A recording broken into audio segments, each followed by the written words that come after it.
Hello everyone, this is the first official episode of Kingdom Perspective. You're welcome for that intro. Anyway, and yes I know, I am looking ashy and nappy, in that order. So when I look at a little something called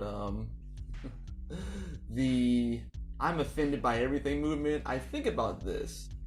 The fact that it's going to eat itself eventually, because who is righteous?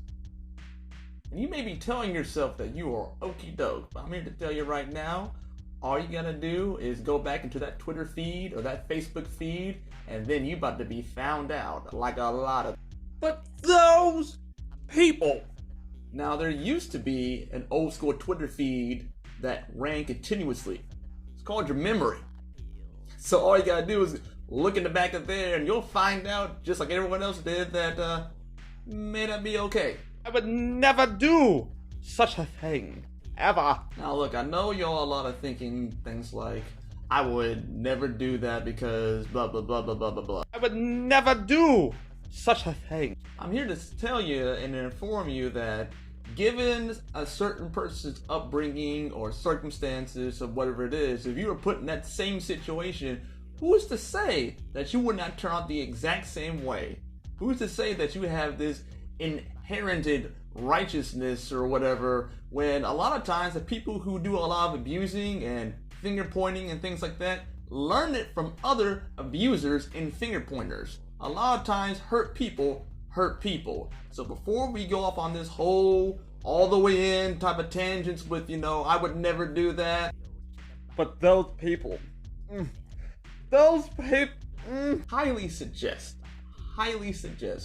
that you just take a minute to reflect upon that you are growing and that you're not the same person you were before and the year before that. Why? Because you're trying to grow. That shows that you weren't always right. So if you're trying to grow and you're always trying to be right, those two things don't really add up. You can only grow or you can be right. And if you want to be right all the time, you're going to stay right where you are in your situation. There's no time for all this finger pointing stuff when you got stuff to take care of in your backyard. but my truth. See, I look at things from a kingdom perspective, and what God says is this, is that you will each give an account. Each give an account, which means that it's not going to be in this whole, well, so-and-so maybe do this, and so-and-so maybe do that, and so-and-so this, and so-and-so that. If it wasn't for those Republicans, if it wasn't for those Democrats, if it wasn't for those blah, blah, blah, blah, blah, then I wouldn't have done that. No, you are going to give an account by yourself. Okay, you're going to give an account by yourself, and I'm sorry if that bothers you or rubs you the wrong way, but it ain't going to be anyone else's fault but yours. So in the kingdom perspective, Jesus says to go out and make disciples, right? But those people. And he definitely said that the political climate has to be correct, that the economics have to be correct, in order to make disciples. He said that you have to make sure that everyone's on the same political affiliation. No, actually, he didn't say any of that. My bad, I was tripping. He didn't say none of that. He said go and make disciples. He didn't say go and make excuses. Right? Because if a servant is not greater than his master, then how come we expect it to be so much easier than what the King of Glory had? How come we expect that? I don't know why. You have to ask yourself that.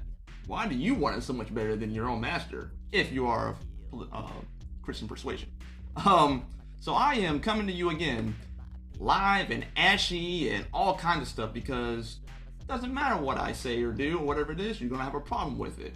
But on the other side of all that contempt and criticism that you have and things that you keep on attacking other people, that's the side that you need to attack personally. Because on the other side of that resistance that you've been getting is going to be your victory. That's where your promise is right there. And you can go ahead and try to paint us all in the same kind of brush or paint people the same kind of way or whatever it is. It ain't going to help you get to the other side of where your promise is at. Because once you get to that promise is where the abundance comes. Once the abundance comes, then you can start giving from the overflow in which you conquered and overcame that resistance. So I'm telling you to march onto that resistance instead of criticizing other people, because criticizing other people is not going to get you to the promised land. I promise you that.